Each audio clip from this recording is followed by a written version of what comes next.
Ayun, hello. Yun, dito na tayo ngayon sa installing ng payment reminder, no?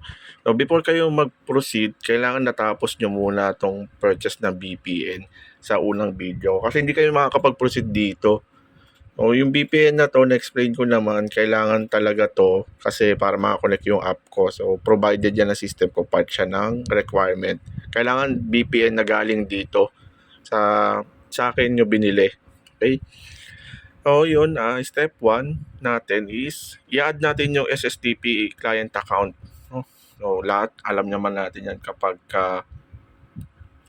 marunong tayo sa MikroTik. Pero nandito naman yung step. So, punta tayo sa interface plus button, tas SSTP client. So, meron ako dito. May MikroTik ako dyan. Yan. So, punta tayong interface daw. Tapos, plus. Then, SSTP client. Yan. Then, dial out. Ayan. Sa connect to daw, ayan, nandito naman, included naman yan. Ayan, connect to port, tapos yung account. So, sa connect to daw, ayan yung lalagay natin. bpn.wifi.network. Copy lang natin yan. Paste natin dito sa kabila. Ayan. Then, yung port. Then, yung username and password, yung nabili natin sa Telegram sa unang video ko. So, yan, meron tayo ditong SSTP account. Copy lang natin. Yan. Click tayo dyan. Paste natin dito sa username. Next, yung password. Yan. Paste natin dyan. Yan. Then, click apply. Yun. Okay na siya. Next step. Sa next step natin, actually wala naman masyadong gagawin, kundi i-check lang natin yung status. Yan, check natin punta tayo sa status tab ng kaninang window. So, balik tayo dito. Yan. Then, i-click lang natin yung status. Kailangan i-check natin kung enabled and running, tas connected. So, kita natin okay naman. Then, i-check natin tong local IP saka remote. So, meron na siya. Meaning, okay na yan. So, okay na yung step 2 natin. Okay? Step 3. Sa step 3 naman, sa terminal naman tayo. Ang gagawin lang natin, may pipaste lang tayong code from dito. Kakopy lang natin papuntang MikroTik terminal. Pero may mga reminder ako, included naman dito. Yan. Kailangan daw, yung IP pool natin, di tayo gumagamit ng ganito, 50.0. Then, sa PPO server natin, di tayo gumagamit ng 50.0.0.1. Then, yung port, ito dapat hindi nakablock, yung 8082. Okay? Tapos, yung ito pa pala last is yung IP ng client server natin, ng client PPOE. Hindi siya nakastatic. So, pag mga ganyan na gamit nyo, magko-conflict yan. So, kailangan nyong i-edit yung current config nyo or itong config na. Pero mas madali yung alam nyo na lang. Edit nyo yung sarili nyo. Palitan nyo lang. So, ayan. Mabilisan. Check lang natin. Ano nga ulit yun? Sa IP pool. Yan. So, may kita nyo, wala akong gamit na 50. Meron lang ako dito 10 saka 20. Okay yan.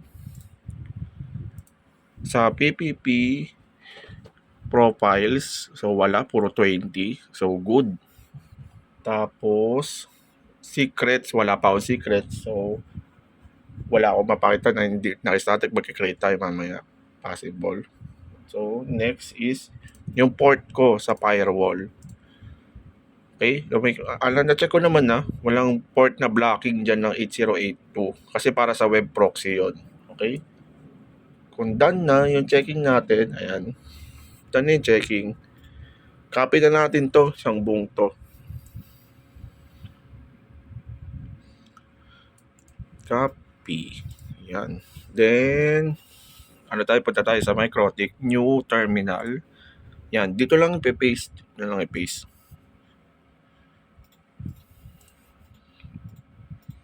Yan. So, okay na. Tapos, may step dito, no? May need daw tayo copy na code. Ito. Pero papalitan natin tong word na to ng portal key natin. Okay? Saan galing yung portal key? Nandito yan. Sa binili natin. Sa binigay sa atin. Ayan, no? May portal key to. So, yan daw ipapalit natin. So, open lang tayo ng notepad natin, no? Copy muna natin yan. Then, notepad. Ako, notepad++ gamit ko eh. Kahit naman notepad lang sa inyo, ka any text editor. Yan. Yan. So, binis ko dyan. Then, kailangan na natin to i-edit. Itong, nasa na ito, ito. Replace with portal key. Okay. So, yan lang yung kailangan natin palitan. Huwag nyo isama tong quote. Yan. So, kung yan lang talagang word. So, copy natin, no? Copy natin yung portal key ko. Yan. Ito. Then, paste natin dito. Ayun. Napalitan na. Dalawa yan. Meron pang isa rito sa baba. Ito. Yan. Right-click. Then, paste. Yan. Na-replace ko na. So, pwede na natin to i-paste sa Microtik terminal natin. Copy ulit natin. Select all ko. Then, copy. Tapos, punta tayo sa terminal. Yan. Open pa rin yung terminal ko. Paste lang natin dyan. Yun. O enter lang natin para mag new line. So, yung dulo na yan, na script na yan, magkakreate lang siya ng script. O sa system, scripts. Yan. Yan, nag-create lang siya nito. Dalawang entry. Ito yan. O, okay na. Dalawa. Reminder daw sa reminder app. Meaning yan, okay na yung script natin. So, done na tayo sa step 3. Next. Okay, filter rules naman tayo. Sa filter rules, sa step 3 kasi may filter rule yan na inad. So, ang kailangan daw natin gawin, iaangat natin siya sa topmost. I don't know bakit sa iba is kahit hindi na kailangan i-add, ay iangat, gumagana. Pero most of the time talaga may issue, pinapaangat ko siya. So, madali lang mag-angat. Alam natin lahat yan. Idadrag lang natin. Okay? So, dalawa yan. Ayan. Pakita ko sa inyo sa video. Punta tayo IP, firewall. Yan. Yan, nasa filter rules ako. Scroll ko lang sa pinababa. Alamang nasa baba yan eh. Ayun. Yung apat na yan. Yan. Yung apat na yan. Mula sa reminder na may comment. Tas dyan, select lang natin. Teka. Hirap i-select.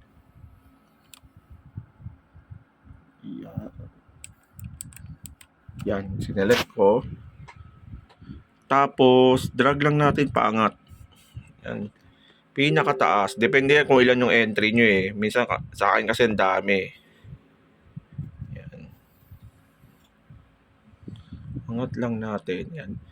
Minsan, magkaka-issue yan kapag nilagay nyo siya sa 0. Pag nag-error, ipangalawan nyo lang. Ganon. Hanggang sa basta topmost lang siya. Kung nag-error, sa pangalawa nyo lang ilagay. Sa akin kasi hindi nag-error eh. Yan. Oh. Ayan. Kala ko nawala. So, yan. Na-topmost ko na. Next daw, sa NAT naman. Punta tayo sa NAT kasi nasa ilalim yan. Ayun. So, drag lang natin yan ulit pataas. Pinakataas. Yan. Drag lang natin. Then, drop natin dyan. Yan. So, pag nagawa nyo na yan, okay na. Okay na kayo sa step 4. Okay, malapit na tayo. Step 5. Sa step 5 naman, kailangan lang natin mag-create ng account na may full access. So, para saan naman to? Gagamitin kasi yan ng system ko para i-control yung Microtik nyo para pag mag-create ng web proxy. Dito mangyayari automation. So, yan yung gagamitin niyang account. So, madali lang. Create lang tayo system users plus button, tas name, saka password, saka confirm password. So, ayan. Pag-create lang ng account, alam natin lahat yan. Pakita ko na lang. System users. So, ayan. Okay.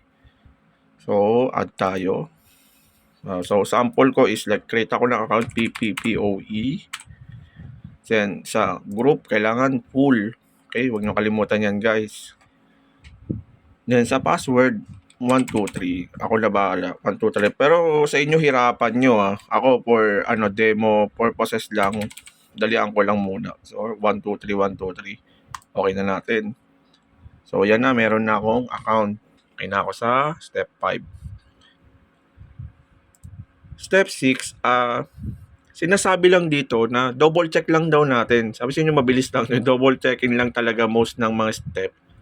Kung yung API ba ng MikroTik mo is enabled. So may step naman ako dyan kung paano. Kailangan daw is enabled ito, API. Tapos yung port is default 8728. Kadalasan kasi iba napapalitan o dinidisable. So check lang natin, kailangan yan. IP, tapos services.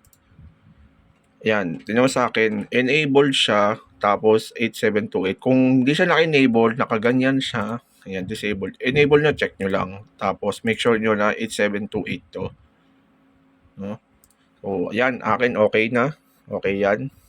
Next.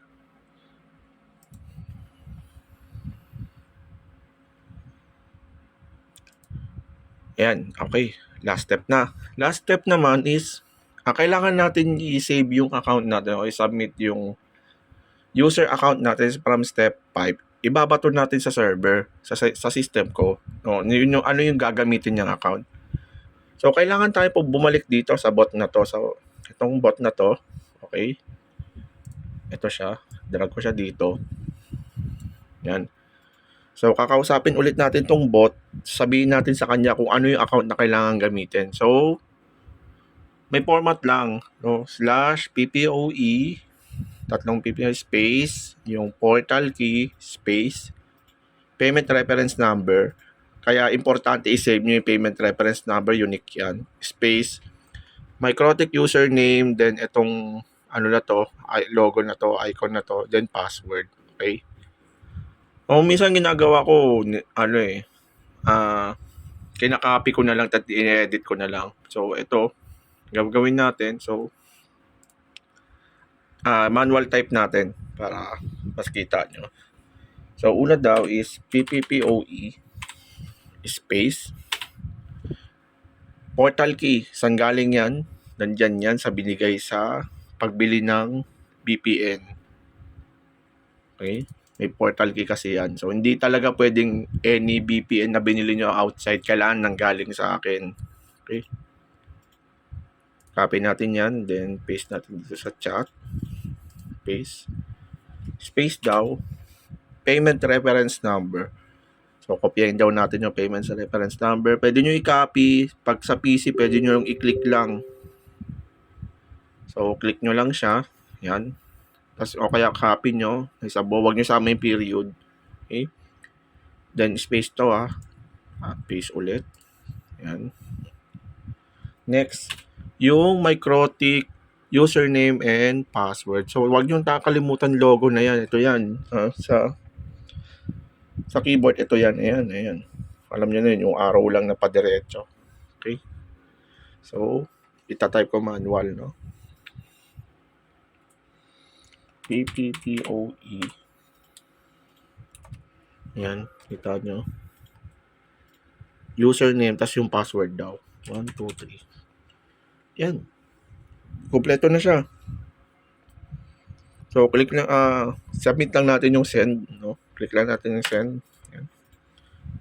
Magre-response yan. Magre-response na yan. So, successfully upgraded yung MikroTik credentials key. Okay? Katulad din sa message dito. Once na okay na yan, ready na kayong mag-set up ng MikroTik nyo. So, okay na siya. Pwede nyo lang gamitin. So, ang next step is, panoorin nyo na yung video ko nandito. So, yung full demo ko, nandun naman kung paano gagamitin yung automation niya, saka paano nyo siya ilalagay yung mga due date, paano kayo maniningil. So, recommended na panoorin nyo siya. Okay? So, ito, pag-setup lang naman to. Yun, kung nakarating kayo dito, congrats dahil natapos nyo na yung pag-setup. Ready na kayong gumamit ng payment reminder. Okay?